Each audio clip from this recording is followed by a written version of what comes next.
Bonsoir. Les Amis de la Liberté me font l'honneur de vous présenter et j'en suis ravie. D'abord, premièrement, pour la collégialité qui est source pour moi d'ouverture et d'approfondissement de la pensée. Et ensuite, deuxièmement, pour la prise de parole accordée aux femmes. Et les Amis de la Liberté souhaiteraient que plus de femmes prennent la parole et viennent présenter leurs travaux au sein de cet amphithéâtre. Pierre Barbancé est grand reporter de guerre et reporter au journal L'Humanité.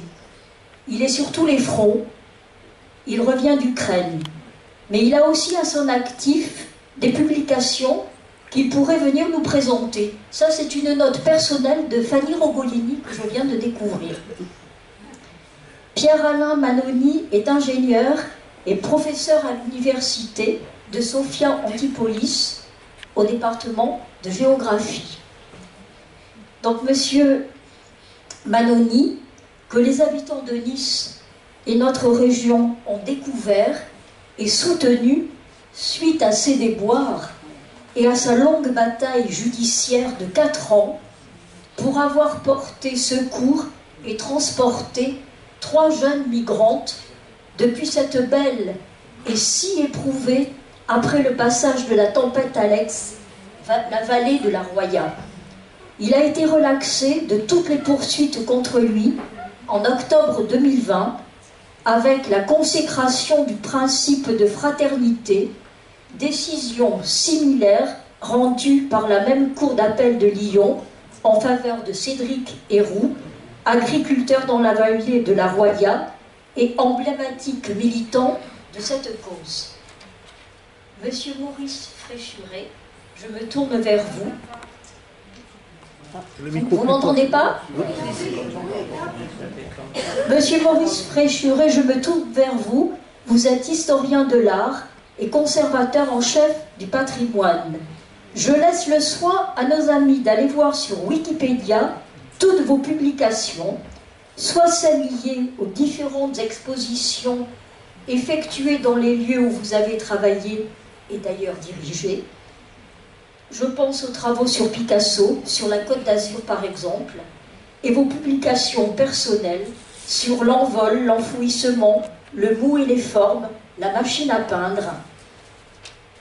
Et votre dernière publication, Images de l'exil.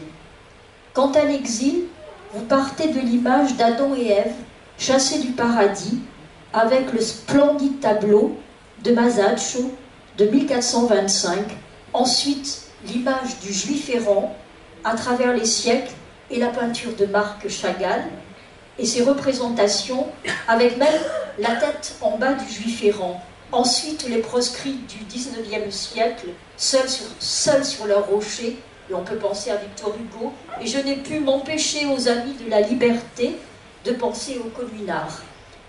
Et ensuite, vous parlez de l'exil contemporain, et dans votre introduction, vous précisez, je vous cite, « Aussi vieille que l'humanité elle-même, la migration est un phénomène qui a suscité et suscite encore un nombre d'interrogations, d'études et de prospection.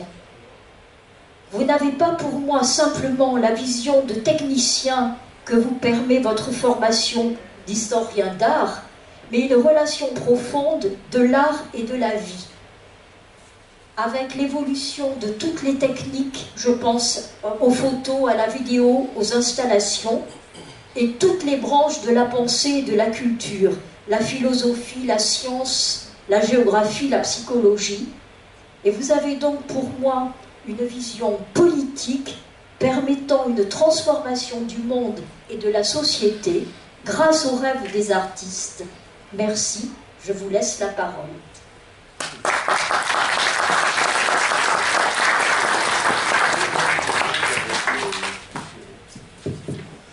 Voilà, alors merci aux Amis de la Liberté de nous inviter. Alors pour tout vous dire, on s'est vus tous les trois hier pour essayer de préparer un petit peu les choses et de ne pas faire quelque chose de ni de ronronnant, ni d'avoir des interventions un peu figées. d'autant plus qu'on va parler de l'exil, donc ça veut dire mouvement. Et donc on va essayer un peu d'avoir quelque chose de vivant, et puis évidemment quand même, cette conférence est quand même centrée sur le livre de Maurice Fréchuret, donc, qui s'appelle « Images de l'exil ». Tu as l'image Image de l'exil que je ne saurais trop vous conseiller, de toute manière Maurice le signera tout à l'heure. Il va nous expliquer d'abord pourquoi est-ce qu'il nous a invités, Pierre-Alain et moi-même, parce que nous ne sommes pas co-signataires du livre comme on pourrait le penser ici. Mais moi personnellement, je peux vous dire, d'abord je prends une petite précision, je ne reviens pas d'Ukraine là, je suis revenu d'Ukraine il y a 2 ou 3 mois. Ceux que ça intéresse, j'expliquerai tout à l'heure en dehors pourquoi je n'ai pas vraiment souhaité y retourner, pas par des questions de danger, c'est parce que je pense qu'on est en train d'abuser un peu les gens ici sur ce qui se passe en Ukraine, mais bon, voilà, c'est pas le propos. Mais il se trouve qu'il y a aussi des réfugiés ukrainiens qui arrivent en Europe, dont on pourra évidemment aussi parler tout à l'heure, parce que les conditions des réfugiés ukrainiens ne sont pas les mêmes que les conditions des réfugiés syriens, des réfugiés yéménites ou des réfugiés qui arrivent d'Afrique subsaharienne. Alors, mais peut-être parce que je pense que Maurice Fréchuret a pris cet angle-là sur la question de l'exil qui nécessite et qui demande, dont il traite dans son livre, parce qu'on parle d'exilés, on parle de migrants, on parle de réfugiés, et puis il y a aussi, et donc ce qui a intéressé Maurice Fréchuret, c'est évidemment toute cette iconographie, tout ce travail d'artiste, pas simplement aujourd'hui, ou je dirais évidemment avant, et aussi aujourd'hui, et moi je dois vous avouer que c'est aussi quelque chose qui m'a agréablement surpris et étonné de voir qu'il y a autant d'artistes, d'art contemporain, qui s'intéressent à ces questions, qui sont des questions éminemment politiques au sens noble du terme, pas au sens partisan, mais au sens noble du terme, c'est-à-dire des artistes qui s'intéressent au mouvement de nos sociétés.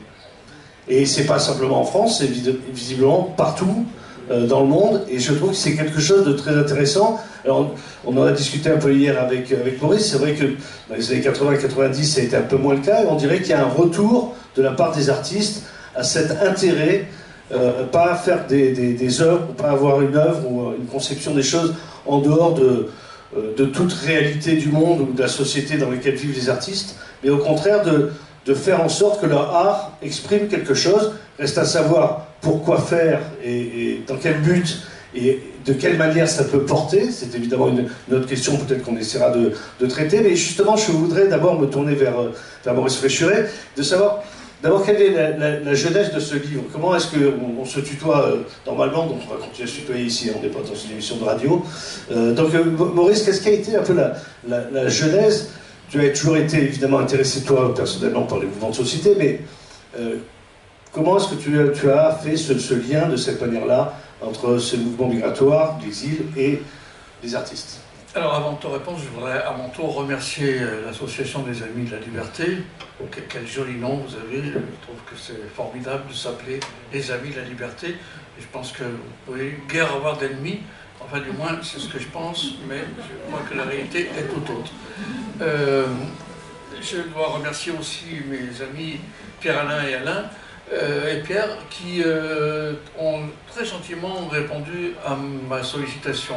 Alors, pourquoi j'ai fait appel, ta première question, pourquoi j'ai fait appel à Pierre-Alain et à Pierre? Parce que c'est deux visions différentes. Pierre est, depuis de très nombreuses années, depuis qu'il est reporter, grand reporter de guerre, lié effectivement à ces phénomènes migratoires qu'il connaît bien et qu'il connaît, je dirais, en tant que journaliste. C'est-à-dire d'une manière, je dirais, professionnelle. Ce qui n'empêche pas, évidemment, un probable investissement affectif et personnel. Et concernant Pierre-Alain, c'est une autre manière de concevoir la migration, puisqu'il a vécu très précisément, très directement ce phénomène en secourant, Fanny l'a dit, en secourant des gens qui étaient sur la route. Ils s'avéraient être des migrants, ça aurait pu être n'importe quel autre personnage. Et bon, depuis, il est ouvert à ces problèmes-là, et c'est aussi pour ces raisons que j'ai fait appel à Pierre-Alain et à Pierre. En tous les cas, je les remercie très fortement. Alors la genèse de ce bouquin, comme il a été présenté, je suis un historien de l'art plutôt tourné vers le XXe siècle et l'art contemporain. On appelle ça, c'est un vilain mot, un contemporanéiste. Et donc, évidemment, je fréquente les livres, les expositions, les artistes eux-mêmes, et je me suis rendu compte à quel point les phénomènes migratoires, l'exil, autrement dit, est quelque chose qui est très ancré dans les recherches des artistes en question. Et du coup, je me suis plongé, faisant davantage de recherches, vers tous les courants artistiques qui, depuis la nuit des temps, je dirais, se sont plu à donner des images de l'exil, à peindre, à photographier, à faire des vidéos, à faire des installations, comme je l'ai dit, sur ce problème de l'exil. Je dirais que j'ai toujours eu la même méthode de travail. C'est-à-dire que c'est pas moi qui ai une idée et qui prendrai des œuvres pour illustrer mon idée, hein. C'est les œuvres qui me donnent les idées que je développe, que j'enrichis et que je présente ensuite à travers une typologie éventuelle, en tous les cas à travers une réflexion la plus approfondie possible. Voilà, donc bon, voilà pour l'introduction. Alors il y a un certain nombre...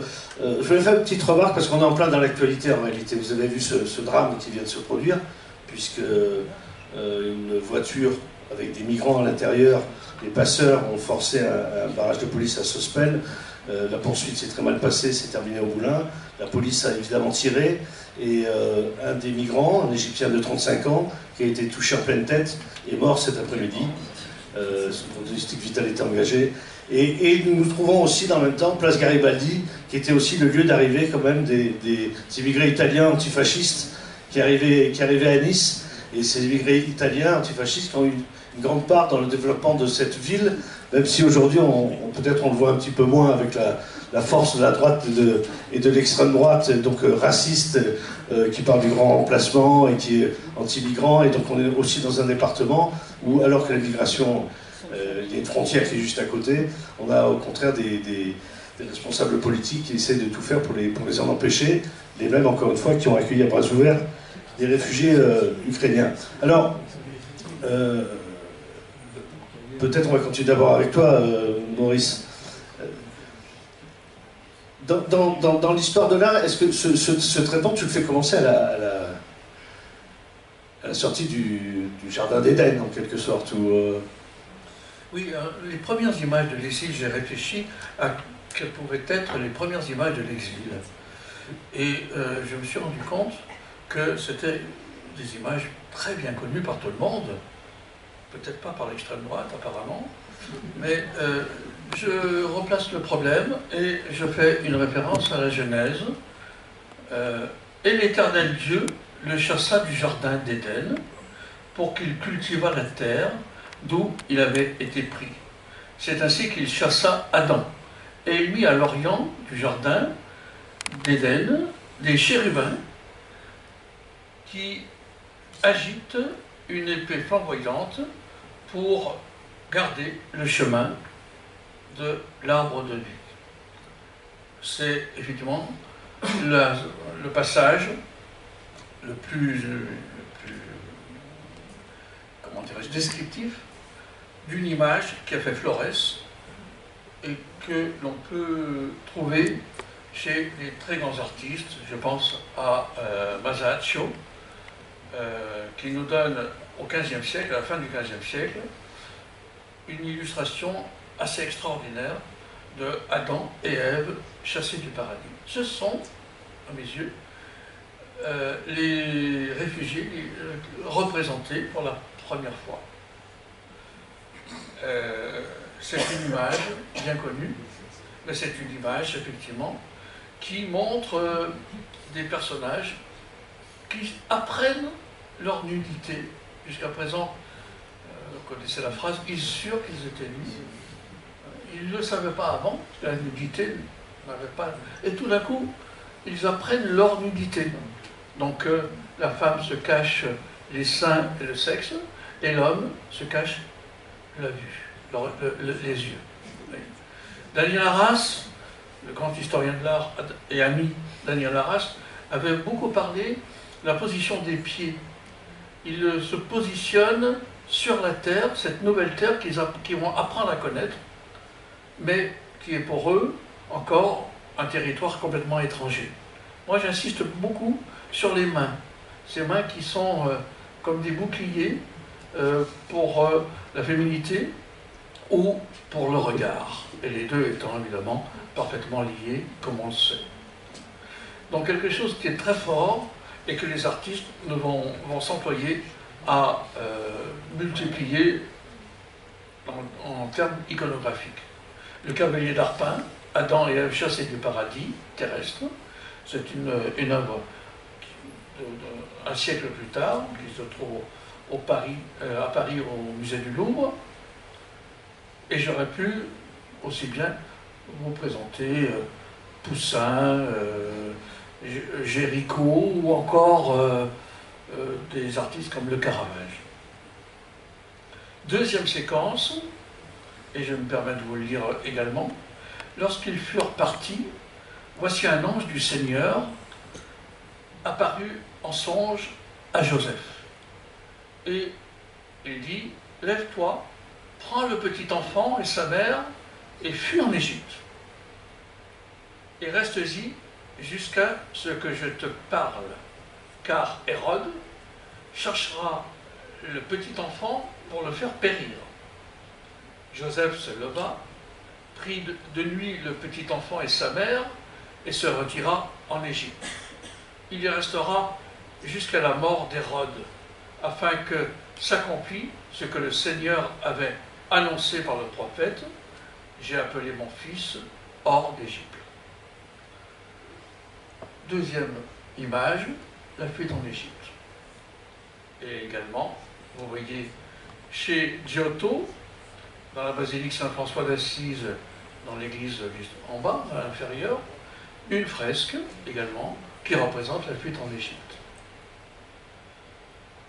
Je me plais à montrer ces images, et j'ai fait allusion tout à l'heure à l'extrême droite, et à tous ceux qui pensent que les exilés sont une menace pour la culture occidentale, dont on connaît les racines chrétiennes. Elles sont là, les racines chrétiennes. Il faudra leur montrer un jour à ces gens que les racines chrétiennes, elles sont là, hein, à travers la fuite en Égypte, à travers Adam et Ève chassés du paradis. On le trouve chez Rembrandt, la fuite en Égypte, première moitié du XVIIe siècle, au musée de Tours. C'est des chrétiens de souche. Exactement. Eh oui, c'est des chrétiens de souche. C'est eux qui, effectivement, nous donnent les indications les premières sur ce qu'est la vie. Quand on n'a plus d'armes pour lutter contre le despotisme, contre la violence, contre tout ce qui fait que nous sommes dans un péril extrême, eh bien nous fuyons. C'est-à-dire que nous migrons. C'est-à-dire que nous devenons des réfugiés. Quand Adam et Ève quittent le paradis, c'est pour, on ne va pas se réfugier, parce qu'eux sont dans l'obligation de partir. Mais Marie, Joseph et Jésus n'avaient pas le désir de fuir en Égypte, mais c'est la menace qui les oblige à passer la frontière.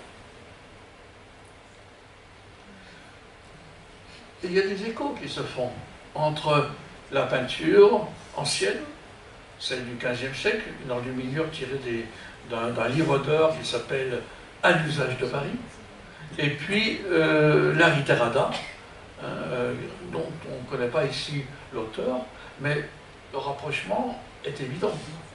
C'est les mêmes motifs, les mêmes raisons, les mêmes choses qui font que Marie part avec enfant et père, et les gens de la Riterada, cette femme qui a eu ses paluchons. On reviendra sur le thème des Baluchons. Dernière image, et non des moindres, Fra Angelico, La fuite en Égypte encore, et puis Louis Jamme, un artiste photographe contemporain, qui nous présente cette photographie, Schengen Border, 2015, donc on ne peut pas être plus contemporain, et vous voyez aussi le lien qui peut se faire entre ces deux images. Je reviens peut-être... Alors, on pourrait te répondre, on pourrait te dire, quand tu parles d'abord d'un exil ou de fuite qui est écrit dans un livre religieux, et en comparaison avec des choses que nous voyons aujourd'hui. D'ailleurs, tu peux avoir une peinture, évidemment la photographie n'existait pas au XVe siècle, au XIVe siècle, mais et là c'est une peinture. En réalité, une photographie, en réalité, qu'est-ce qui nourrit ce lien entre le départ comme ça et aujourd'hui? De la part des artistes. Oui. Alors de la part des artistes, c'est de rendre compte. Alors évidemment que Fra Angelico n'est pas Louis Jamme. De la même façon qu'on parlera tout à l'heure, les artistes anciens ne font que reprendre des thématiques qui sont données directement par les écrits évangéliques, par les récits bibliques, et ils transposent sur la toile leur foi, en fait. C'est souvent parce qu'ils sont mus par leur foi qu'ils font ces très belles images. Mais le rapprochement que l'on peut faire, c'est que d'un point de vue purement iconographique, les deux iconographies sont en dialogue.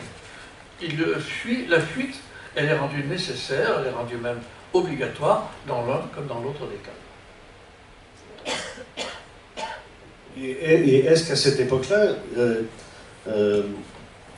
il y avait quand même des résistances et des oppositions? Parce que qui dit exil, réfugié, dit une certaine situation existante, et dit la majorité fuit, la majorité s'en va, certains décident quand même de rester, et certains autres, et je pense par exemple à Pierre Alain, même de manière individuelle, que ce soit à cette époque-là ou aujourd'hui, décident un peu de réagir comme on peut. Donc Pierre Alain, quand tu vois ça, est-ce que... Moi ça m'interpelle, hein, et ces images-là, il y a quelque chose... Je me pose la question, dans quelle mesure... il me semble que la photo, c'est une action politique, quelque part, de montrer des choses qu'aujourd'hui,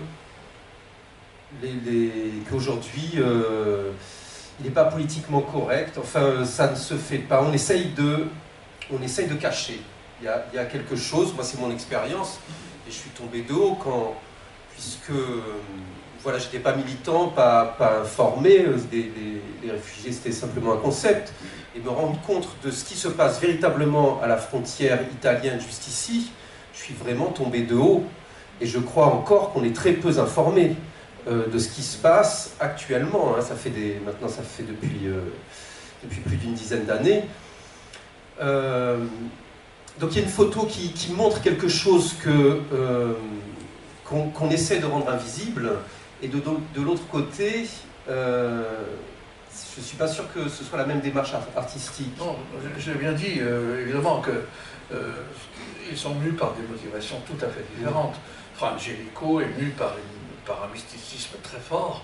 C'est cet artiste qui pleurait quand il peignait. Hein, c'est vous dire l'adhésion qu'il avait à la foi. Mais moi, je reprends à la lettre ce qu'il nous dit, c'est-à-dire le départ en Égypte de 3 personnes, un bébé et 2 adultes, parce qu'il y a péril dans la demeure, parce que Hérode veut tuer tous les enfants en bas âge, de l'âge de Jésus, c'est-à-dire quelques semaines, quelques mois. Il sait que c'est le roi des Juifs, c'est celui qui risque de détrôner. Donc effectivement, il veut faire tuer pour s'assurer qu'il sera seul, et il veut faire tuer tous les enfants en bas âge. Donc il y a bien ce péril. Encore une fois, ce n'est pas les mêmes motivations, mais le résultat est le même. C'est-à-dire que l'un montre un départ en Égypte et l'autre montre des personnes mues par le même sentiment de danger. Alors, si vous voulez intervenir un peu dans la salle au fur et à mesure, au lieu de faire des questions à la fin, n'hésitez pas à lever la main pour qu'on... On va peut-être poursuivre, si vous voulez, ces quelques éléments. Après, on passera plus à l'art contemporain. Mais je voudrais vous montrer encore une ou deux images concernant ces liens entre le récit biblique et les images. Alors, voilà, Exode, traduction de seconde. Moïse, nous partirons avec nos enfants et nos vieillards, avec nos fils et nos filles, avec notre petit et notre gros bétail. Alors, il ne s'agit plus de fuite de gens individuels, mais de peuple entier. C'est l'exode du peuple juif. Alors voilà, une enluminure du XIVe siècle, hein, où on voit l'épisode de la mer Rouge et la traversée de la mer Rouge, en bas à gauche, vous voyez.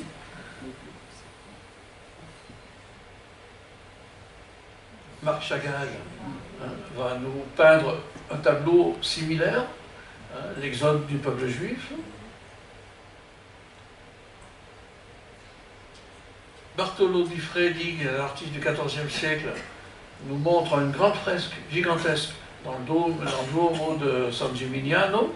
Et puis on a une autre photo, là aussi, un peu semblable à celle de Louis-Jean, mais faite bien avant, puisqu'il s'agit à nouveau de la Reiterada, des réfugiés espagnols pendant leur transfert au camp de Bacarès en mars 1939. Si je peux dire un mot sur cette deuxième photo aussi qui m'a beaucoup parlé, puisque en discutant sur les questions de l'exil, d'immigration, j'ai compris qu'il y a eu des événements avec des vagues de migration, hein, c'est ce mot qui est utilisé par les spécialistes, qui n'a rien à voir avec ce qui se passe ici, puisqu'on a parlé de vagues de migration alors que c'est quelques dizaines de personnes par jour. Et là, je crois qu'on a une illustration de ce qui peut être, puisqu'il y a des vagues de migration, des événements où ce sont des centaines de milliers de personnes qui se déplacent sur les routes et qui sont, et on a vu dans l'histoire qu'ils ont été accueillis. Alors qu'aujourd'hui, il y a des situations, voilà, hein, on voit que quand les bateaux en Méditerranée là, récupèrent quelques dizaines de migrants, c'est tout un pataquès politico-géopolitique pour accueillir quelques dizaines de personnes. Alors pour évoquer une petite, je te laisserai tout de suite la parole, tu auras sûrement des choses à dire aussi, mais pour parler de nombre, justement, puisque tu entreprenais de parler de ça, dans le livre de Delphine Diaz, qui est remarquable, ça s'appelle En exil, tout simplement, et c'est une analyse historique sur les réfugiés en Europe de la fin du XVIIIe siècle à nos jours. Delphine Diaz disait qu'entre 1939 et 1945,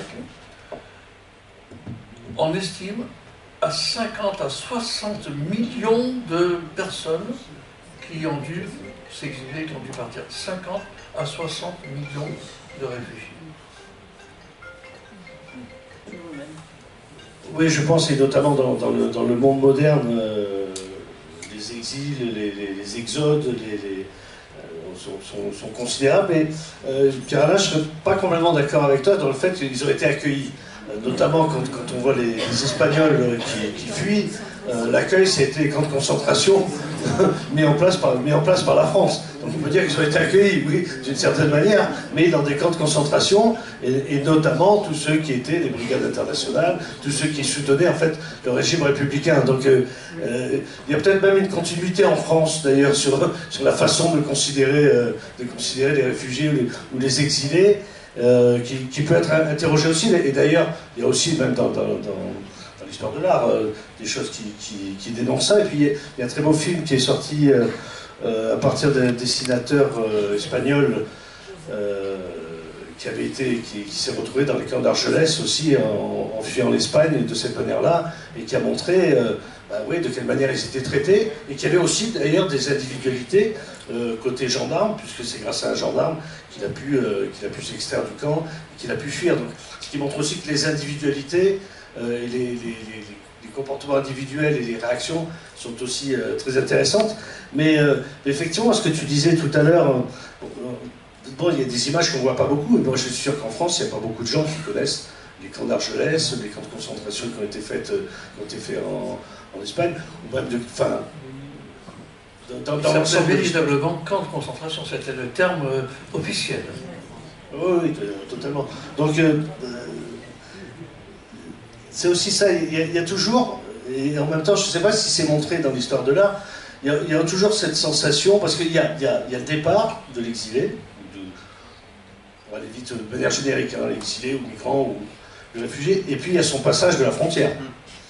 Et ce passage de la frontière, il est toujours très problématique. Je vois que nous avons Shlomo Sand qui est parmi nous. Il y a des frontières aujourd'hui qui n'existent pas, qui ne sont pas normatives. Il y a des murs qu'on construit, pas simplement entre Israël et Palestine, mais aussi au Mexique, que la Turquie veut aussi construire. Dire que le mur est aussi devenu une espèce de parangon de vertu de la part des pays pour empêcher tous ces migrants d'arriver, comme si les migrants étaient simplement responsables de leur situation et qui se déplaçaient juste pour venir nous emmerder, quoi, pour aller vite. Et donc le questionnement n'est jamais là, quoi, sur le pourquoi.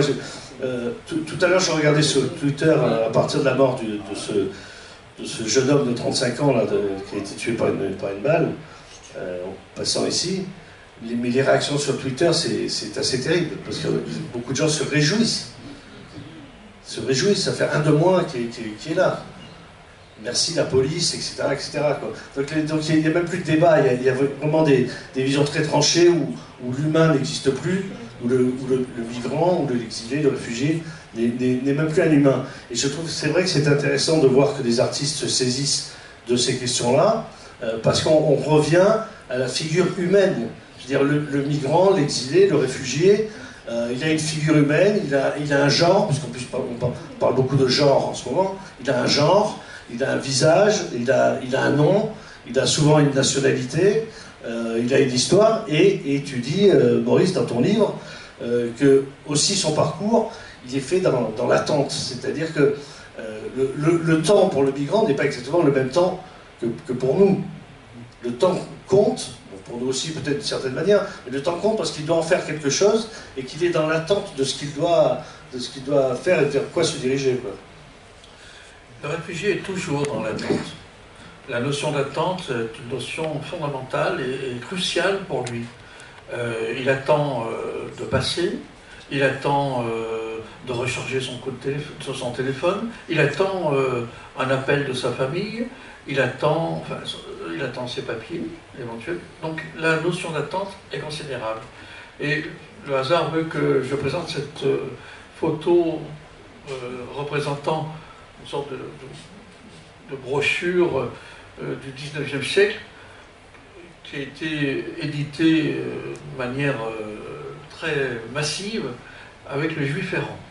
Alors, Juif errant, c'est ce personnage qui non seulement manque de respect à l'égard du Christ qui porte la croix à ce moment-là, mais qui bafoue le Christ.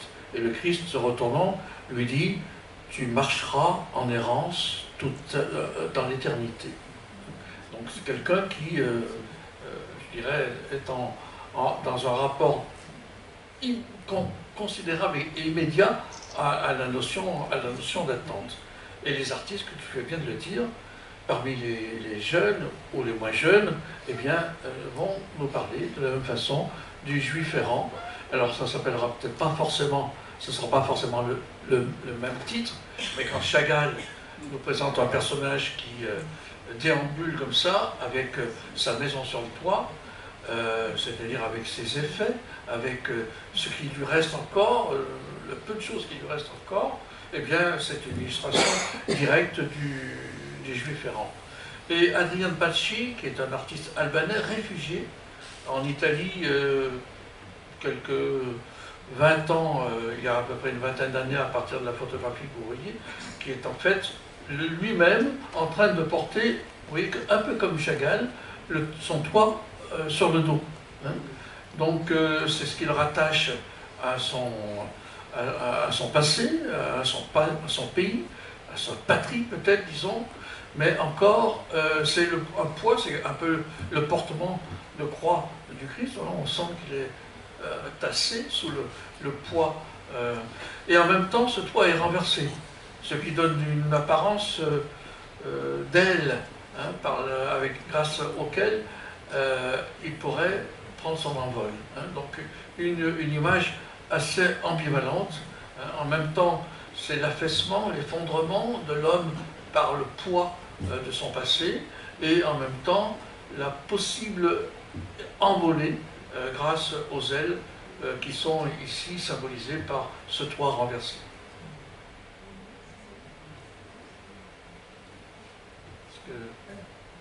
Alors les ailes, c'est un peu ce que tu as essayé de donner, Pierre-Alain, en aidant des migrants qui ont passé la frontière.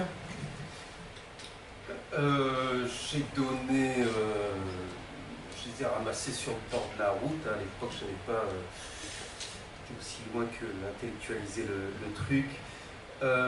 Moi, ce qui m'interpelle là, et une question, ça me renvoie à cette question, tu l'as évoqué, du baluchon, c'est-à-dire transporter ses effets. Après m'être retrouvé impliqué là, dans cette situation ici, ce qui m'a frappé, c'est que ces gens qui viennent du bout du monde et ces jeunes femmes que j'avais recueillies, elles avaient à peine un sac, c'est-à-dire un minimum d'effets personnels, alors qu'il y a d'autres images comme on voit ici, où les personnes, et puis on a ces images, ces personnes qui transportent des baluchons, ou ces images d'exode avec les matelas sur la tête. Ce qui se passe ici, c'est pas le cas. Les gens ont un minimum de bagages. Alors ça me pose des questions. Est-ce que c'est le fait que, comme tu disais, les migrants, on pense qu'ils sont responsables de leurs conditions, et donc du coup ils sont chassés, et du coup il faut qu'ils se cachent. Aujourd'hui, un migrant, pour passer cette frontière ici, France-Italie, il essaye de ressembler il essaie de ne pas ressembler à un migrant. Ça veut dire avoir simplement un petit sac à dos de travail, être habillé en basket, comme les jeunes d'aujourd'hui. Et donc voilà, ça me pose cette question-là. Comment ça se fait qu'aujourd'hui, on est passé des migrants qui fuyaient avec des baluchons sur la tête à aujourd'hui des migrants qui veulent surtout ne pas être identifiés comme des migrants? Ce sera... Oui, pour répondre à Pierre-Louis, je crois que...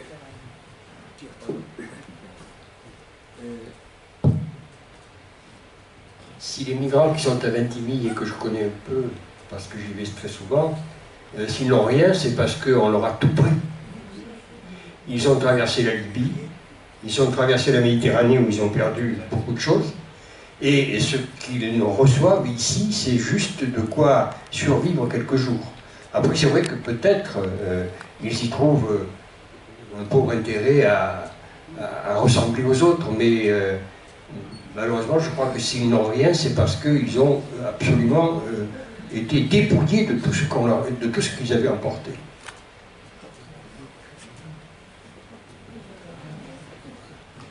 Alors, je reviendrai sur les baluchons, peut-être pour compléter la réflexion portée sur le migrant qui voudrait ne pas passer comme le personnage du migrant. Il y a Didier Fassin, qui est sociologue et surtout médecin, qui a beaucoup travaillé sur le problème de la santé chez les migrants. Il a fait beaucoup d'ouvrages et beaucoup de conférences au Collège de France. Disait, un Américain qui vient donc en tant qu'étranger en France, même s'il parle très mal le français, même s'il n'a pas il a un peu de connaissances ni de la géographie, ni du relief, ni de la culture française, sera beaucoup moins étranger que un Africain des anciennes colonies françaises qui parle bien français, qui connaît bien l'histoire française, puisque c'était l'histoire de la France qu'on lui apprenait à l'école. Il paraîtra toujours beaucoup plus étranger que l'Américain en question. il aura beau essayer de ne pas passer pour un migrant, je pense qu'il y a des éléments très physiques qui vont lui rendre la tâche difficile. Alors, je reviens sur les baluchons, et là, on entrera plus spécialement dans le domaine de l'art contemporain, avec un petit retour chez les enfants réfugiés de la guerre d'Espagne, cette belle photographie de Germaine Chomel, où l'on voit les effets dans les baluchons. Ces baluchons qui semblent évidemment illustrer, incarner même, je dirais, tout ce qui concerne la vie du réfugié, avec Barthélemy Togo, qui est un artiste africain, et dont l'installation est riche de sens. Vous voyez, une sorte d'embarcation qui vogue sur des flots qui sont simplement des bouteilles de verre, hein, comme celles que l'on jette à la mer. Et l'embarcation, on ne voit plus aucun humain, ce ne sont que des baluchons colorés, très coloriés, et qui, on ne sait pas trop ce qu'ils conservent, ce qu'ils abritent, mais ils sont montés comme une sorte de pyramide ici, et ils investissent la totalité de l'espace du bateau.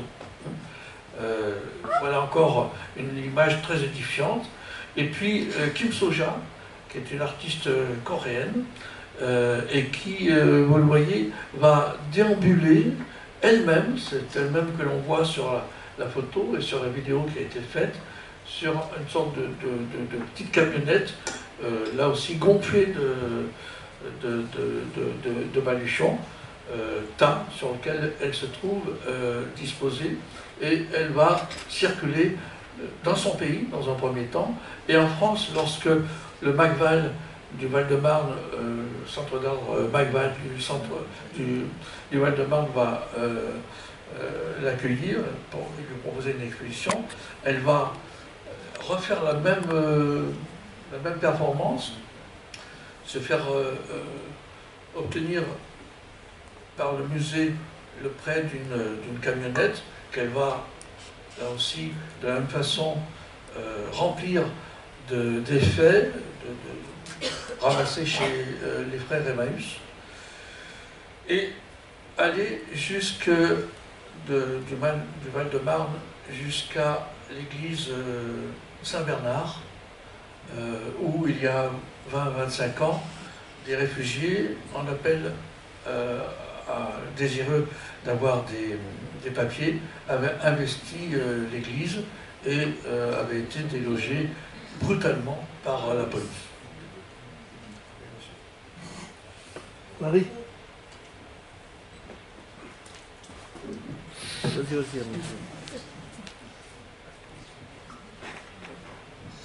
Je voulais poser la question au monsieur qui s'est occupé des gens de la Roya. La question que je me pose, c'est, je pense que quelqu'un qui va quitter son pays, il a évidemment des bonnes raisons de le faire. Et après, la question que je me pose, c'est que je vous avoue, comment gérer sur un plan pratique des personnes qui franchissent la frontière 50, 500 ou 5000, j'allais dire, il faut les nourrir, il faut les habiller, il faut un logement. Qu'est-ce que vous voyez comme proposition concrète pour accueillir un nombre relativement important? Parce que même si on se sent plutôt ouvert, tolérant, pas raciste du tout, mais comment gérer ça sur un plan pratique? C'est effectivement une question qui préoccupe.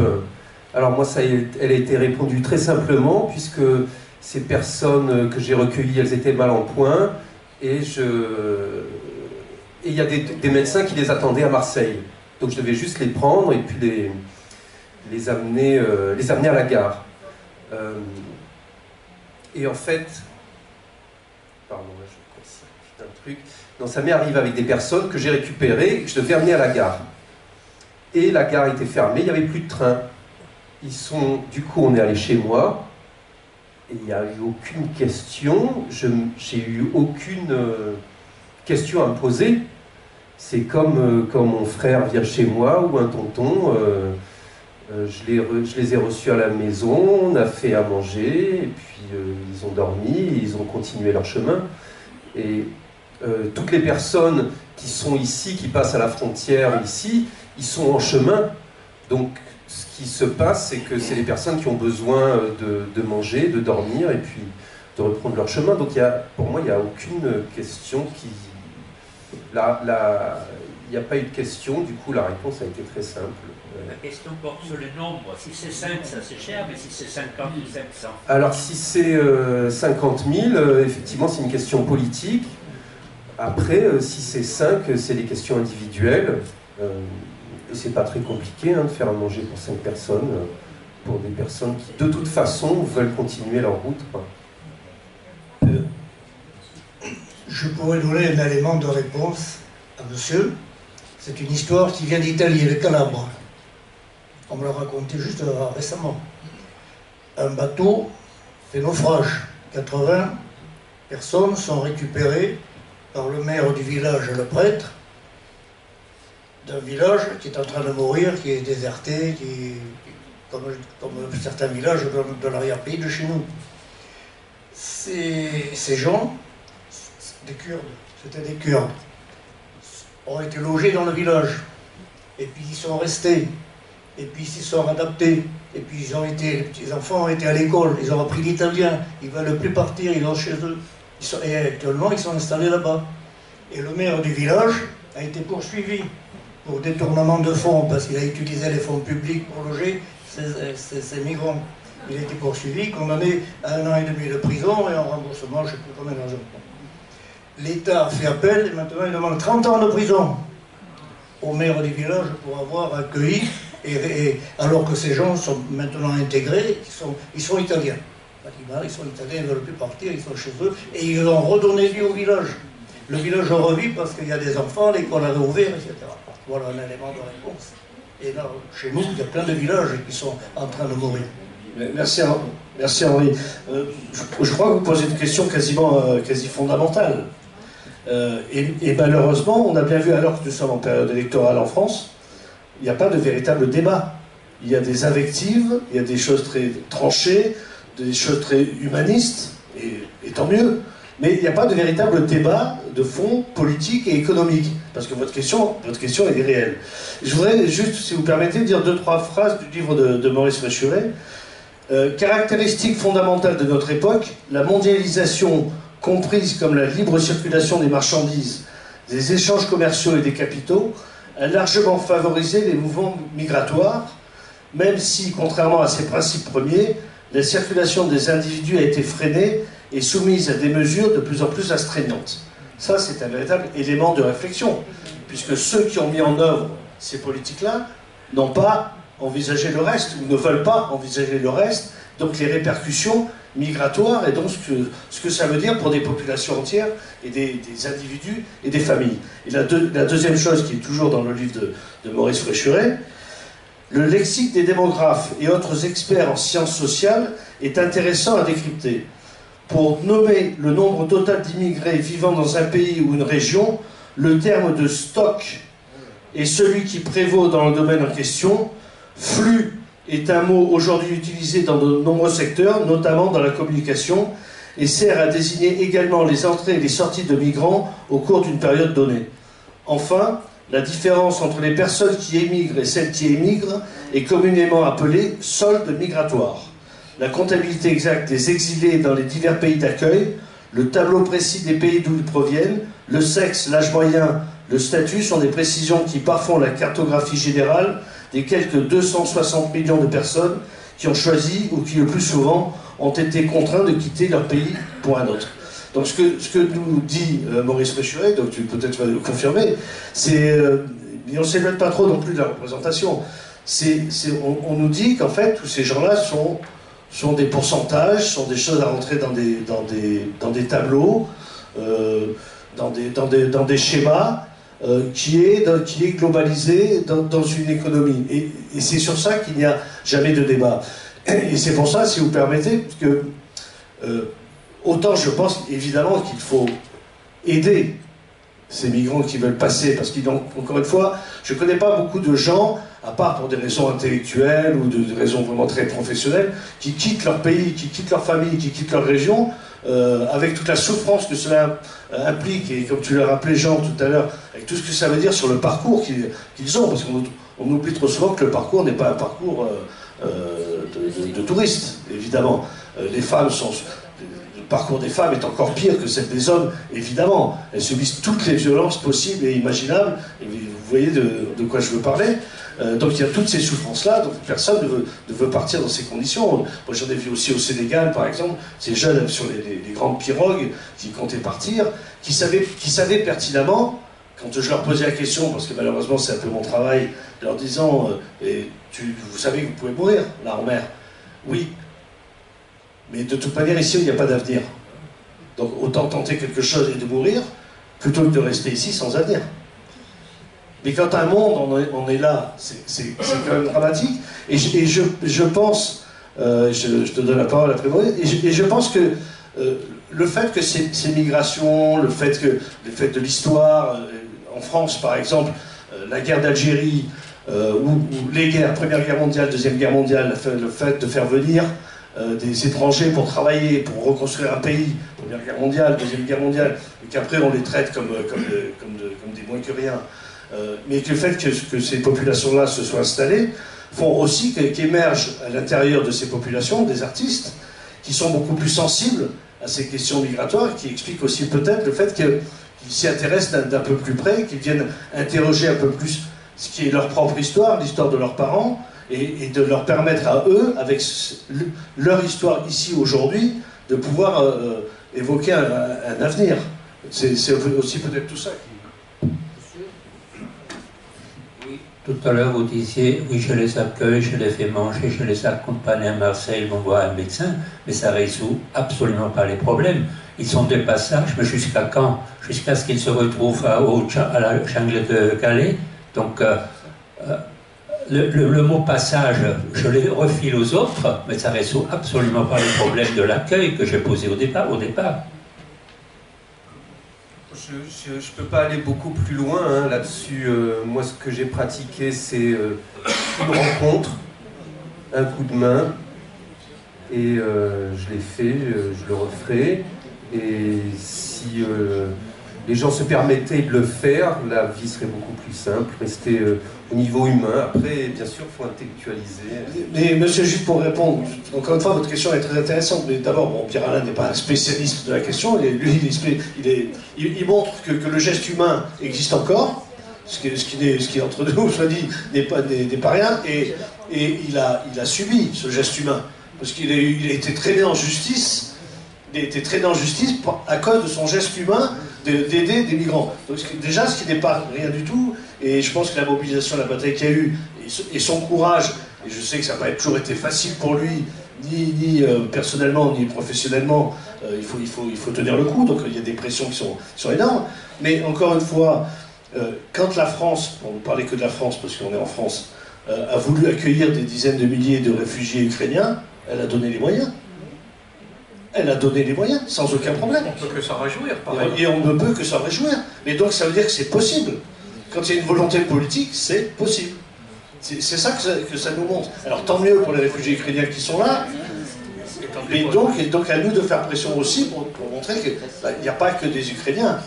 Il y a aussi tout là. D'ailleurs, il y a 2 jours, j'étais en Suisse, je dînais avec Barthélemy Togo, qui est un artiste camerounais, et qui faisait lui-même, dans le travail qu'il fait, il a ce travail-là aussi sur la question de migration, puisqu'il a ce bateau-là qui est montré avec des baluchons, mais aussi des travaux en bois, peut-être tu comptais en parler peut-être tout à l'heure.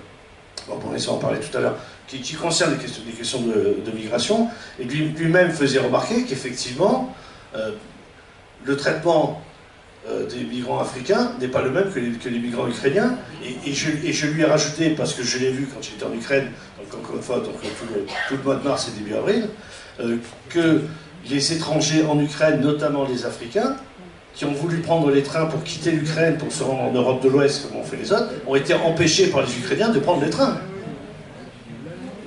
En disant qu'ils n'étaient pas prioritaires parce qu'eux, ils étaient étrangers.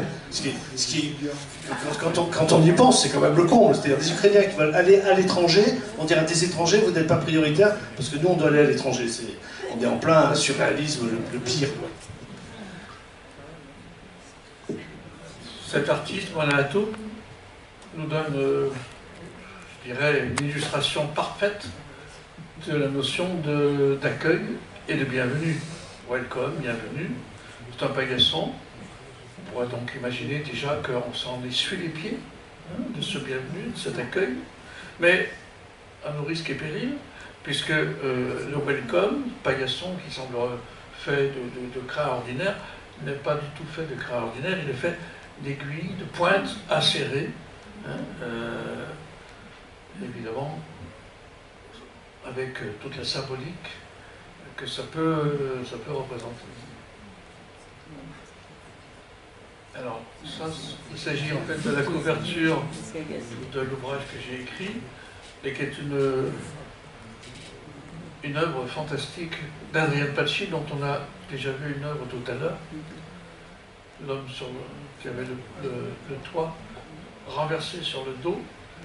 Adrian Paci, je le disais, est un artiste albanais, et jeune, il a connu la fuite, le départ, à cause des émeutes qu'il y avait en Albanie. Il a rejoint l'Italie, et il y demeure encore. Il est artiste, photographe et vidéaste. Et l'œuvre que vous avez sous les yeux est une œuvre photographique, mais aussi bien vidéo, puisque il a fait intervenir 10 personnes qui sont sur un tarmac d'aéroport, qui sont de vrais migrants. Il y a des hommes, quelques femmes, peu, mais quand même quelques femmes, et ils ont joué l'interprétation que Adrian Paci leur a soumise, à savoir, vous montez sur une échelle, comme pour embarquer, mais il n'y aura pas d'avion. Alors, vous voyez la photo de détail à droite, tout fonctionne sur l'aéroport.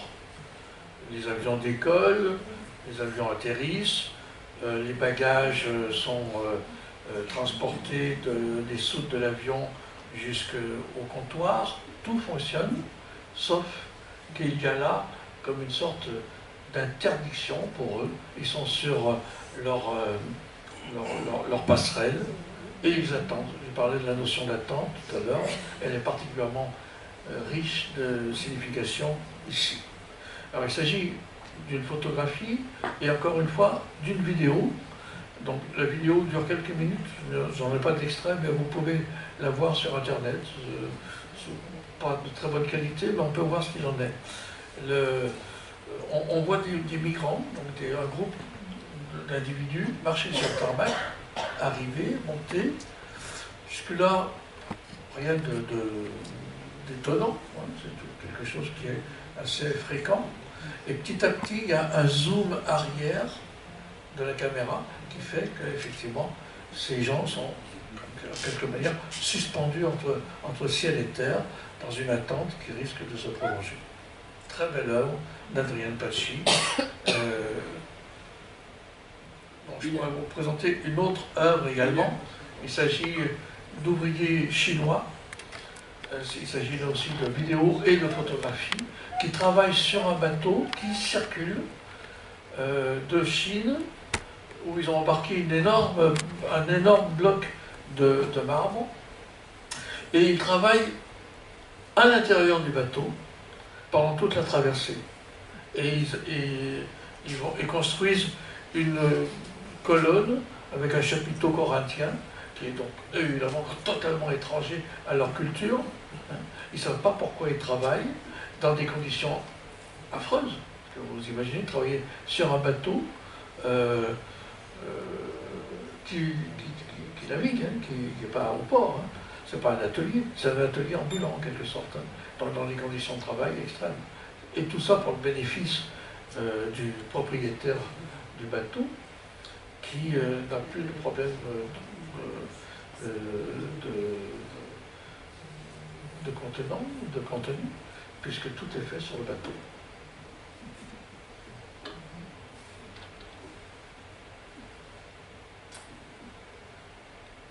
On rentre véritablement dans le domaine de l'art contemporain avec Francis Alice, qui est un artiste belge, qui a représenté le pavillon belge cette année, qui représente le pavillon belge cette année à la Biennale de Venise.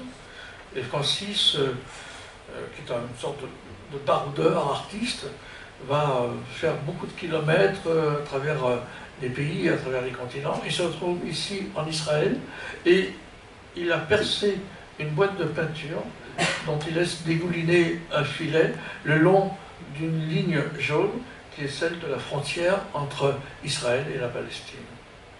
Donc à cette ligne verte, vagabonde, joyeuse, heureuse, on peut dire, répond une ligne stricte et particulièrement rigide, qui est un peu comme la situation des Palestiniens dans leur pays. Estefania Penafiel Loaiza est une artiste équatorienne, une jeune artiste équatorienne, qui, elle, nous montre une frontière et des fantômes de migrants. En fait, il s'agit ici de captures d'écran qui sont tout le long de la frontière entre le Mexique et les États-Unis. Il y a énormément, il y a un dispositif de caméra énorme. Elle a récupéré ces films et elle a gommé les représentations humaines, c'est-à-dire les gens qui passent.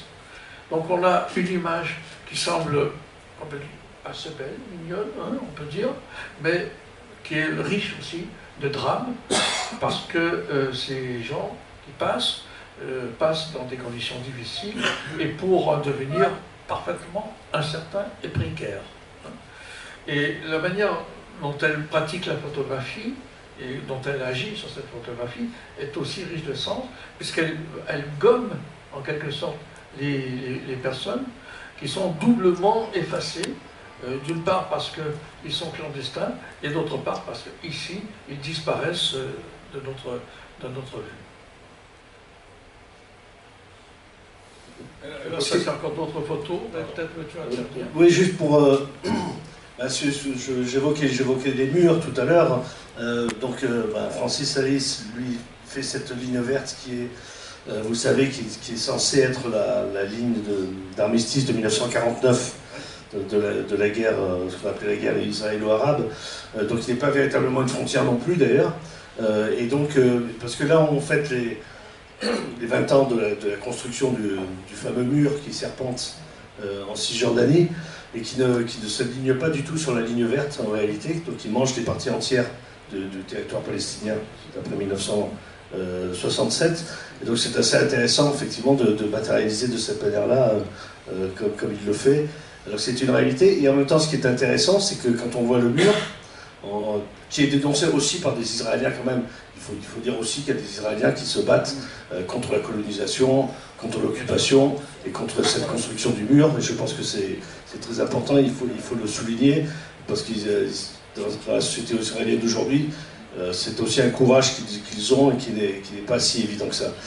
Mais ce que je voulais dire, puisqu'on parle d'art, d'artistes, c'est que le mur donne lui aussi c'est des lieux d'expression. Et donc de nombreux artistes sont venus aussi peindre sur le mur même. Donc je pense à JR, le street artiste, Banksy qui a dû faire des choses, ou même de simples dessinateurs comme ça qui viennent faire des figures, des grandes figures soit palestiniennes, soit de mettre des slogans. Et c'est assez marrant comment ce mur qui est censé faire une séparation devient une espèce d'écran de dénonciation de ce qu'on veut leur masquer. Et il y a même à Bethléem un endroit du mur où avant quasiment de là on voyait Jérusalem, parce que Bethléem, Jérusalem n'est pas très loin, et il y a un artiste qui a fait comme un trou dans ce mur-là où on voit Jérusalem qui est peint comme ça. Un vrai trompe-l'œil comme ça. Donc c'est assez extraordinaire. Alors, toujours Francis Alice, avec deux vidéos dont j'ai extrait des photographies. D'un côté, des Marocains qui regardent le pays d'en face, c'est-à-dire l'Espagne, et à droite, des Espagnols qui regardent le pays d'en face, c'est-à-dire le Maroc. Deux vidéos qui sont juxtaposées, l'une à côté de l'autre, et dont le climat est évidemment totalement différent. Dans la première, c'est le regard d'envie. On aimerait pouvoir aller de l'autre côté parce que c'est un pays soi-disant enchanteur, libre, où l'avenir est assuré. Avec un grand silence, on entend à peine le bruit de la mer, quelques oiseaux, mais très peu de choses. Et de l'autre côté, côté Espagne, au contraire, foisonnement, une image très, très vive et très éclatante, et avec une bande sonore très riche.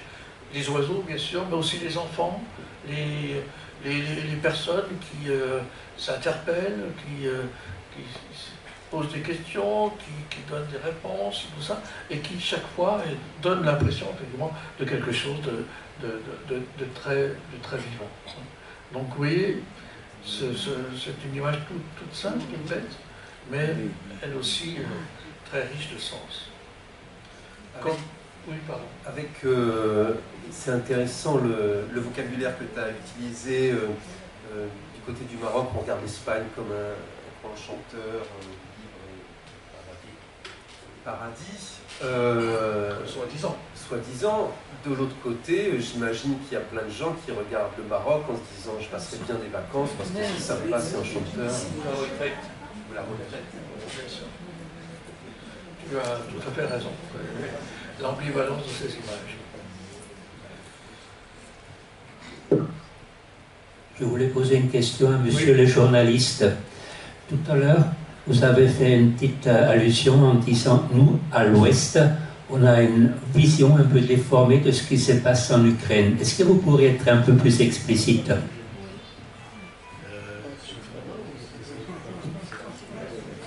J'ai peur que ça coupe un peu le débat sur l'immigration. Si vous voulez, je vous réponds après. C'est pas du tout que je veux au contraire, je préfère qu'on reprenne après, comme ça on coupe pas le...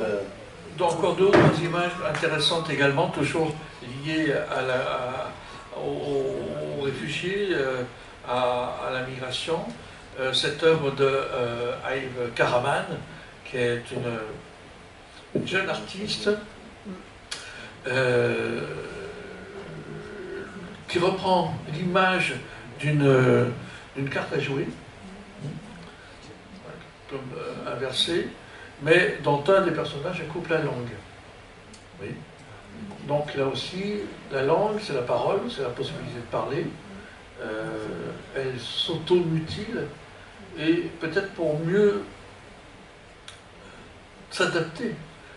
Beaucoup de migrants, et je pense en particulier aux Espagnols, aux réfugiés espagnols, n'ont pas appris à leurs enfants l'espagnol, leur langue maternelle, parce qu'ils voulaient absolument s'adapter et devenir français. Donc on oublie ses racines, on oublie la langue. C'est ce que nous dit cette jeune artiste. Ouais. Et puis deux autres images, et j'en terminerai avec ça, et après nous pourrons effectivement reprendre la discussion. Isaac Julien, qui nous présente une installation faite de 7 ou 8 écrans qui représentent des vagues, une mer très agitée. En fait, il s'agit d'un épisode très douloureux, puisque c'est en hommage à une douzaine de travailleurs chinois qui travaillaient dans la mer à ramasser des coquilles, à ramasser des choses qu'ils pouvaient ensuite vendre, et qui ont été engloutis par une vague, ils sont tous morts. Et Xaviera Simons nous présente des embarcations aussi, comme Barthélemy Togo, très vives de couleurs, très belles, très riches, très exubérantes également, mais aux couleurs des pays de la migration, aux couleurs des drapeaux des pays de la migration. Donc, alors, je ne sais pas, je ne distinguerai pas les pays, mais il doit y avoir des pays d'Asie, des pays d'Afrique, d'où viennent les flux migratoires. Et comme vous le voyez, ce sont des bateaux qui ont été retournés, dont on voit que la coque. Là aussi, une manière de renverser les choses et de faire parler la mort qui a habité ces embarcations. Je pense que le lieu n'a pas été choisi n'importe comment, parce que c'est en face du bâtiment de l'ONU. Absolument. Voilà pour ce qui concerne les images. Oui, que les artistes contemporains sont très engagés dans ces problèmes liés aux réfugiés et qu'à leur manière, ils prennent position. Et je pense qu'on peut trouver ça très, très bien, parce que les artistes ne sont pas des individus qui, comme on le dit trop souvent, vivent dans leur tour d'ivoire. Ils sont dans la réalité du monde et parfois dans ses villes. Merci Maurice. Je me sens. Oui, face à cette représentation merveilleuse qui m'a fait un grand plaisir, je voudrais ajouter un peu d'ambiguïté méchante. Et pourquoi? Parce que, par exemple, l'Exode, la représentation d'Exode, le premier peuple émigré dans la Bible, oui. Donc ils quittent l'Égypte comme émigrés, mais dans la même Bible, ils arrivent à un autre pays comme émigrés, et les premières choses à faire, ils quittent les locaux. Vous savez ça, en arrivant à Canaan, cet peuple des émigrés commence à liquider les indigènes. Ça m'amène à la modernité, c'est-à-dire j'ai été né dans un camp des émigrés, réfugiés, après la Deuxième Guerre mondiale. J'ai vécu 2 ans dans un camp, et après, mes parents, ma famille, ont décidé, après que la France a refusé de les accepter, d'émigrer en Palestine.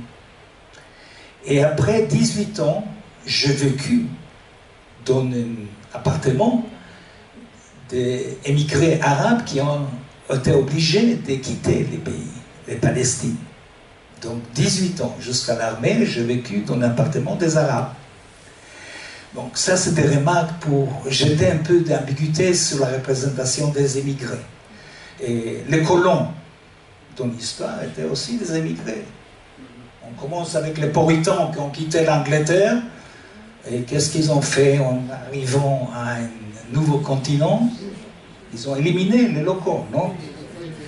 Bon, je ne suis pas à l'extrême droite pour représenter aujourd'hui les émigrés de tout. Mais je voulais ajouter que cette ambiguïté qui existe dans l'imaginaire historique. Et pour terminer, est-ce qu'il y a dans ce livre, je crois merveilleux, le travail de Danny Caravan, qui a fait sur Walter Benjamin, qui représente un émigré, réfugié, je crois, dans le XXe siècle. Vous savez qu'entre l'Espagne et il ne pourrait pas rester en France, et il voulait passer, Walter Benjamin, on connaissez le philosophe d'origine juive, et il essaye de passer en Espagne, il croit qu'on ne le laisse pas passer, il se soucie. Et Danny Caravan a fait quelque chose de très merveilleux, comme statut, le lieu qu'il s'est suicidé. Non, bien sûr que dans ce livre, il n'y a pas toutes les images des artistes qui ont travaillé sur l'immigration. Ce serait... Je ne voulais pas l'exhaustivité et de toute façon, je ne pourrais pas l'atteindre. Mais vous avez raison de souligner effectivement l'importance de Caravan. Si je peux rajouter quelque chose aussi sur l'ambiguïté, effectivement, il y a quelque chose d'ambigu puisque dans l'accueil, il y a des personnes qui ont toujours vécu ici et puis qui sont prêtes à accueillir, et puis il y a des réfugiés depuis une génération et qui ne veulent surtout pas entendre parler de réfugiés qui arrivent.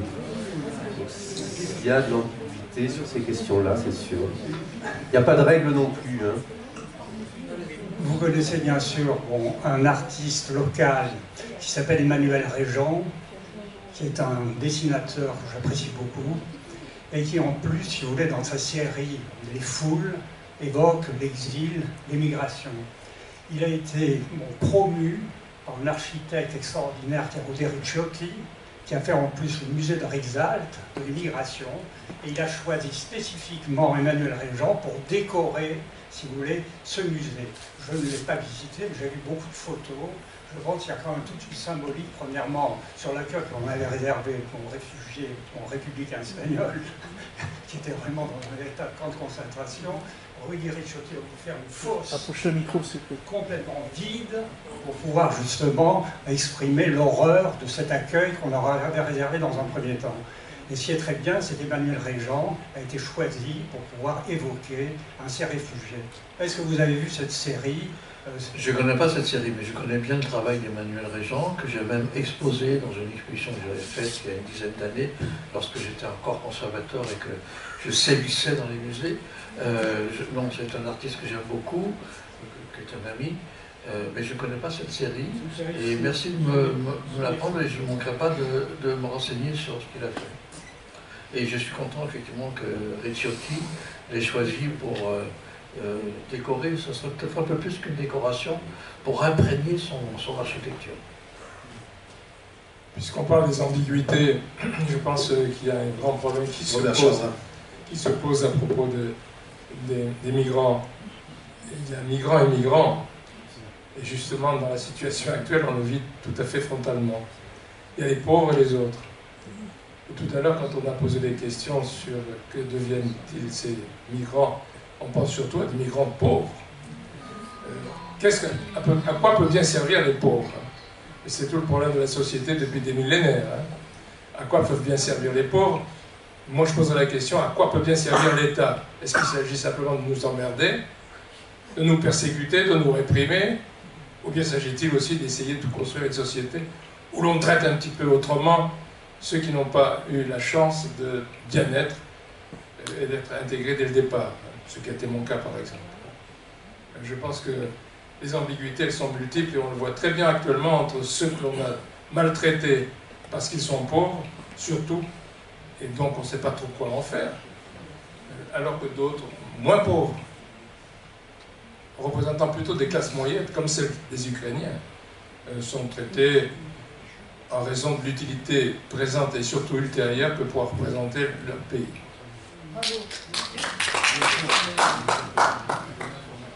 Je ne sais pas s'il y a encore des questions de... Ah, monsieur. Oui.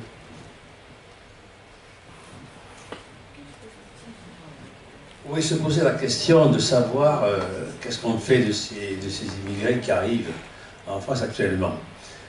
Souvenez-vous, en 1983, il y a eu, je crois que notre écrivaine locale, Desbiol, avait fait Charbon ardent, elle avait fait un bouquin exprimant, il y avait une démarche concernant des migrants. Cette marche qui avait débuté en province avait fini à Paris, et Mitterrand avait été interpellé, et donc avait à ce moment, en 1983, avait donné le visa pour 10 ans aux immigrés. C'était quoi cette action? Tout simplement, quand quelqu'un est en France actuellement, s'il n'a pas de visa, qu'est-ce qu'il fait? Il est là le problème. Qu'est-ce qu'il fait? S'il a un visa, tout est différent, parce qu'à ce moment, il peut travailler. Qu'est-ce que c'est qu'un immigré espagnol? Vous me parlez de la retirade. Moi, je suis fils espagnol, je suis né en 1942, et donc vous parlez, moi je ne suis pas connu évidemment dans le camp de concentration, mais je suis devenu docteur en chirurgie dentaire, grâce à quoi? Je ne suis pas un HP, je ne suis pas haut potentiel, pas du tout. Tout simplement parce que le pays, à ce moment-là, m'a donné les possibilités de le faire, de le devenir. Elle est là l'histoire. Qu'est-ce qui se passe aujourd'hui? Aujourd'hui, on vous dit, vous avez des jeunes qui arrivent, il faut aller les voir quand même, ces jeunes à 20 000, passer un petit peu derrière les petits supermarchés, vous voyez, c'est drôle, qui ont 18 ans, 20 ans, ce qu'ils ont fait pour traverser des pays. Et on vous dit à côté de ça qu'on a 400 000 emplois à fournir dans la restauration. Mais le cul tombe par terre, quand même. Mais ne arriveront pas. Alors vous me disiez, vous, ces jeunes filles, je ne sais pas, qu'est-ce que fait le gouvernement actuellement? Plutôt que de tergiverser, est-ce que là, il n'y a pas précisément une mesure à prendre comme a fait Mitterrand en 1983? Mais vous êtes là, il faut travailler, on vous dit du travail. Mais il faut dire encore qu'ils puissent travailler, il faut qu'ils aient le premier travail. Mais je crois qu'il y a tellement... Monsieur, je vous réponds à cela. Vous me parlez 58, on n'est pas 58, on ne sait pas. Commençons par faire ce qu'il y a à faire pour la personne que vous avez devant vous. Vous savez, il y a des choses qui sont très simples. Regardez, monsieur, ce qui s'est passé à l'église Saint-François il y a une quinzaine d'années. Vous avez eu 300 familles qui sont réfugiées dans l'église Saint-François à Paris. On a eu toute la gauche, soi-disant parisienne, Schwarzenberg, le professeur Schwarzenberg me le verra, plus jamais ça avec Kouchner. Mais monsieur, il y a une chose qui est très simple à faire, je vous la donne. Vous faites un commodat. C'est quoi le commodat? C'est un prêt à usage. Vous allez chez le notaire, ça coûte 120 €, et vous prêtez à disposition une pièce ou deux pièces. Tout simplement. Je fais depuis 30 ans. J'ai des gens qui viennent chez moi, à ma campagne, je prête tout ça, ça ne me coûte pas 120 €, je vous en prie. Je crois que chacun, on a, et je rejoins ce que disait monsieur, on a d'abord une action personnelle. N'essayons pas de savoir qui c'est Pierre ou Paul, la politique, on s'en fout, s'ils vont le faire. D'abord par vous. Et après, ben oui, effectivement, je pense que politiquement aujourd'hui, il y a mieux à faire, parce que vous avez des restaurateurs qui n'ont... Vous allez dans des restaurants, vous avez un, il est tout seul à servir sa femme. Il ne peut pas avoir deux personnes pour débarrasser. C'est quoi cette histoire-là? Et vous avez des jeunes qui sont dans nos frontières, qui ont 18 ans, qui ont 20 ans. J'ai travaillé en Afrique pendant 8 ans, à la forêt équatoriale, je peux vous dire, j'étais en libéral. Je sais ce que c'est que des jeunes qui veulent travailler. Ils ont le potentiel. Bien, profitons-en. Ce qu'on fera après, on ne sait pas. Mais au moins, aujourd'hui, profitons-en. Alors, des solutions, il y en a. Mais je pense que politiquement, aujourd'hui, à mon avis, on n'est pas prêt. Voilà, c'est ce que je voulais dire. Je voudrais simplement juste dire une chose sur le problème de la migration, le problème des migrants. C'est une prise de conscience que j'ai eue. J'étais chez un ami qui hébergeait beaucoup de monde, Hubert Jourdan, hommage à lui. Et donc, c'est cette question-là, des migrants, c'est une question que je me posais, je discutais avec lui, et puis je me suis surpris à dire, donc il y avait des gens de partout, de toute religion chez lui, il y avait des dizaines de personnes qui étaient là à ce moment-là, des parents, des enfants, etc. Et je me surprends à baisser la voix en lui disant, oui, mais alors le problème des migrants, comment ça se fait, le problème des migrants? Et il me dit, mais regarde, le problème des migrants, c'est quoi? C'est lui, c'est quoi le problème? Il n'y a pas de problème de migrants. Ce migrant-là, il a... Donc, est-ce que le problème de migrants, c'est pas quelque chose qu'on se fabrique? Il y a des migrants, oui. Est-ce que c'est un problème? Moi, les gens que j'ai croisés, j'ai pas eu de problème avec eux. Donc voilà, essayer de prendre du recul là-dessus. Est-ce que c'est un problème ou est-ce que c'est quelque chose qu'on fabrique?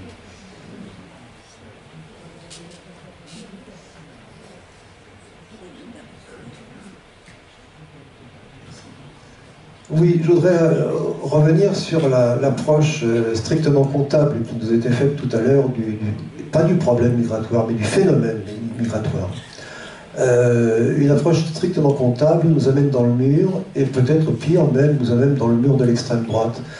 Je pense que les phénomènes migratoires, je dis bien les phénomènes, pas les problèmes migratoires, les phénomènes migratoires sont des phénomènes dont nous sommes en grande partie responsables, nous, société avancée, société moderne, etc. Pour des raisons historiques, le colonialisme, pour des raisons économiques, le néocolonialisme, pour des raisons tout simplement on le voit avec le réchauffement climatique, par nos sociétés qui sont responsables de ces désordres de climat. Et c'est à partir de là que les phénomènes migratoires prennent de l'ampleur et vont prendre de plus en plus d'ampleur. Donc une approche comptable est vouée à l'échec, c'est plutôt une approche de responsabilité, une approche de conscience de nos responsabilités, nous, société dite pseudo-avancée. Oui, alors, je sors un peu de mon champ d'historien de l'art pour te répondre et abonder dans ton sens. Mais quand même, si je voulais revenir aux chiffres que donne Delphine Gaz, on escompte entre 300 millions et 1 milliard de déplacés d'ici 2050. C'est des chiffres qui ne sont pas donnés comme ça de manière approximative, hein, même si la fourchette est large. C'est basé sur, effectivement, une connaissance une étude assez sérieuse des phénomènes qui impliquent obligatoirement, qui amènent forcément à des flux migratoires de grande importance. Tu les as désignés, l'inégalité, les violences, les problèmes climatiques qui ne cessent de se développer, les dictatures, tout ceci fait que, effectivement, Delphine Diaz pense entre 300 millions et 1 milliard d'individus d'ici 2050 qui seront sur les routes. Voilà. C'est un peu la question que je voulais soulever, parce qu'avec le réchauffement climatique et le problème de la guerre d'Ukraine, il va y avoir des pays qui vont se trouver dans la famine, et donc il va y avoir une exode compréhensible, parce qu'ils ne pourront plus manger à leur faim chez eux. Mais je parle d'une autre question. On parlait il manque de la main-d'œuvre dans la restauration. Bon, moi je suis consultant dans le bâtiment. Il manque des ouvriers, énormément. Et il y a deux problèmes. Un des problèmes, c'est qu'il y a des immigrés, tunisiens, algériens, etc. Ils ont du mal à faire renouveler leur carte de séjour. Pas parce qu'ils sont à la limite ou etc. C'est des travailleurs. Seulement, à la préfecture, on reçoit les Ukrainiens en premier, on leur dit on va s'occuper de vous dans 6 mois. J'ai eu même le cas pour 2 chanteurs d'opéra russes, pareil, qui ont un visa européen, et on leur a dit pour le renouvellement, envoyez un dossier, on vous répondra dans 1 mois ou 2 mois. Autre chose, je suis consultant pour des entreprises, ils embauchent des Tunisiens d'Italie, auto-entrepreneurs. Alors, moi je me suis interrogé, j'ai dit, mais pourquoi? Il m'a dit d'abord, on ne trouve pas d'ouvriers du bâtiment ici, mais d'autre part, en Italie, dès qu'ils ont un visa, ils ont le droit de travailler, ils se mettent auto-entrepreneurs, et donc, en partant de là, parce que nous, le problème, c'est que les migrants qui viennent, ils n'ont pas le droit de travailler. Donc, ils mangent comment ils font? Il y a les aides humanitaires, je sais que le Secours populaire fait énormément dans la vallée de la Roya, mais ça aussi, ça pose un problème, et ça, le gouvernement ne règle rien là-dessus. Autre question, pourquoi la majorité des migrants veulent aller en Angleterre? Moi, je connais bien le problème. Pour quelle raison? Parce qu'en Angleterre, si vous embauchez un clandestin, vous pouvez le déclarer, vous risquez rien. En France, si vous êtes entrepreneur, vous risquez 6 mois de prison et 45 000 € d'amende. Mais en Angleterre, si la personne ne vous convient pas, on l'expulse. Et là, on voit ce qui se passe, le scandale Boris Johnson, qui va envoyer tout le monde au milieu de l'Afrique noire, qu'il soit libyen, qu'il soit... voilà, donc parce que beaucoup de gens s'interrogent, mais pourquoi ils veulent aller en Angleterre? Bon, en Allemagne, il y avait ceux qui étaient formés, et Merkel, elle a joué bien comme il fallait, elle a pris les ingénieurs, les médecins, etc. Voilà, c'était juste un peu, de donner un peu de ce qui se passe dans la réalité aujourd'hui dans notre département.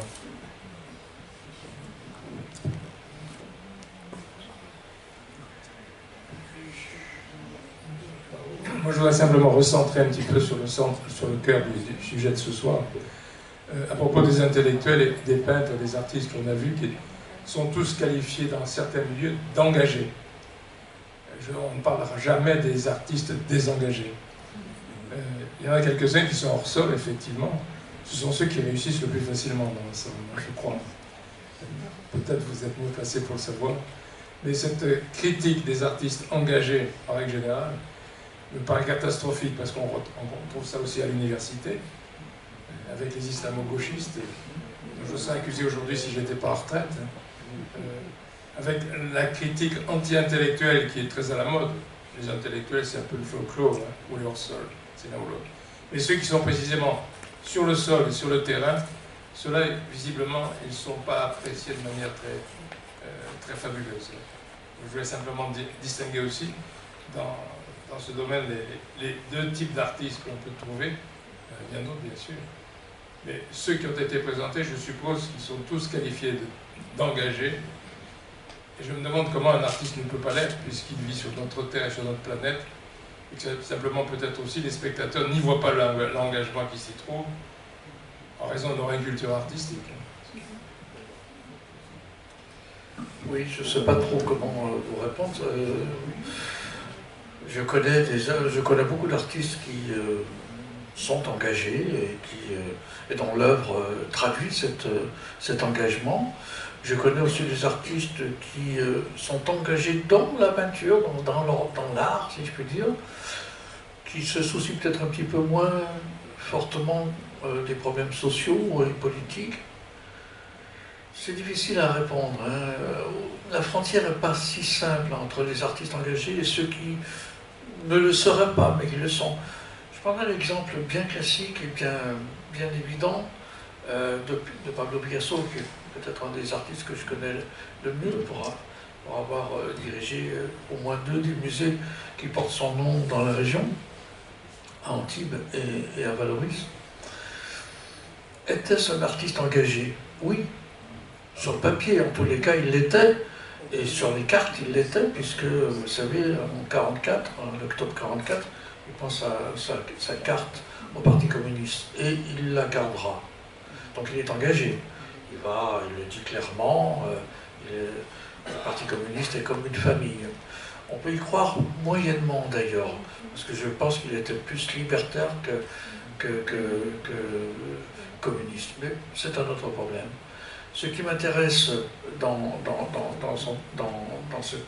la situation de Picasso, c'est que sa peinture, elle est engagée. Elle est engagée, je dirais, bien sûr, parce qu'il a fait Guernica, parce qu'il a fait Massacre en Corée, parce qu'il a fait également un certain nombre d'œuvres qui portent clairement le nom de l'engagement. Mais il a fait aussi des œuvres qui s'appellent des natures mortes. En 1942, il fait une œuvre qui s'appelle Nature morte à l'orange et à la tête de mort. En 1943, il fait une tête de taureau avec une selle de vélo et un guidon. Un vrai guidon, une vraie selle de... Et il les assemble et ça fait une tête de taureau. Mais ça fait plutôt le squelette d'une tête de taureau. Et j'ai dit 1943, un squelette dans une période historique aussi marquée, ça veut dire quelque chose. Quand il fait une casserole avec une botte de navet, et que cette casserole, et c'est ce qu'il dit lui-même, une casserole ça peut crier, et quand cette nature morte, dans la même période de crise, de bouleversement considérable dans le monde, eh bien là aussi, c'est une nature morte, bien sûr, c'est tout bête, hein, mais c'est une œuvre qui dit aussi son engagement.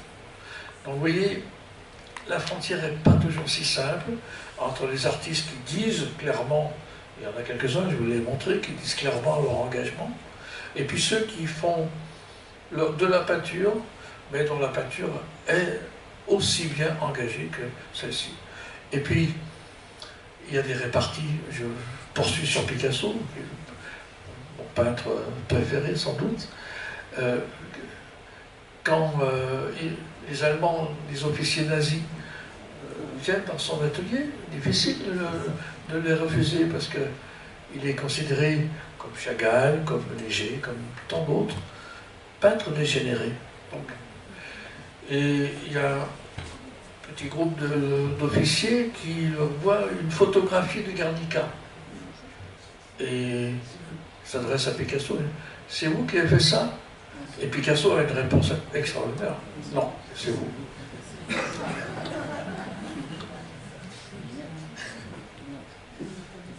Ben voilà, peut-être qu'on peut conclure sur ça.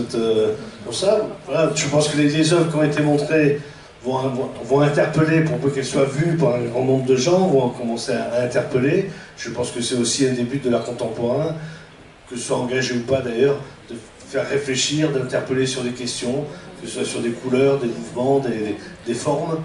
Et je pense que là, Maurice Fréchuret et son livre, encore une fois je vous recommande, permettent évidemment de poser la question, à nous d'engager après les débats par la suite, et puis tout ce qui a été dit tout à l'heure.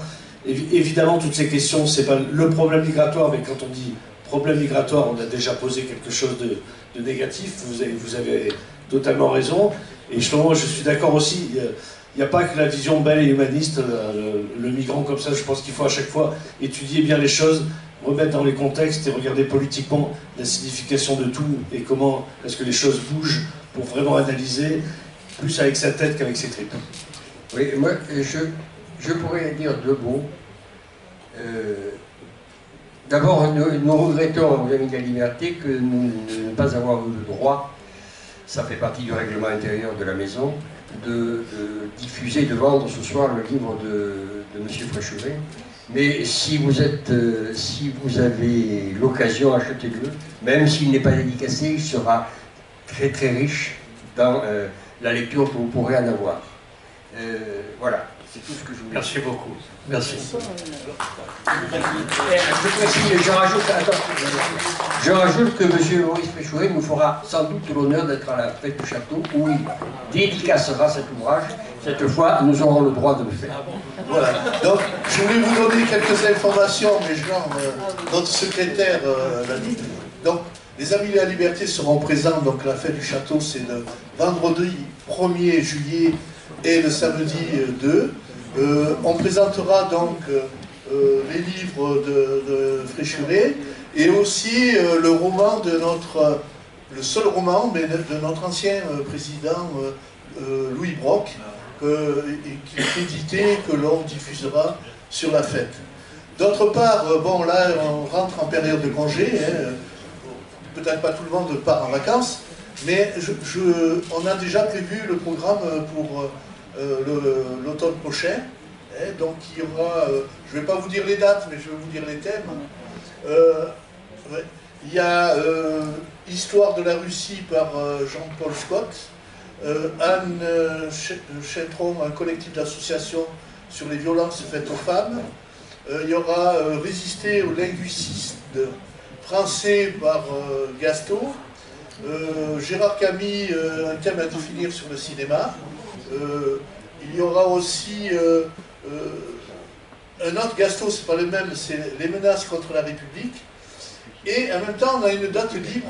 Alors, on a demandé à nos adhérents, à nos amis à l'Assemblée Générale, qu'on va organiser des assemblées générales, mais non statutaires, pour que chacun de vous, même vous participants, si vous avez des thèmes que vous souhaiteriez que l'on traite avec les Amis de la Liberté dans cette salle, ben faites-nous, informez-nous, nous sommes preneurs de toutes vos bonnes idées.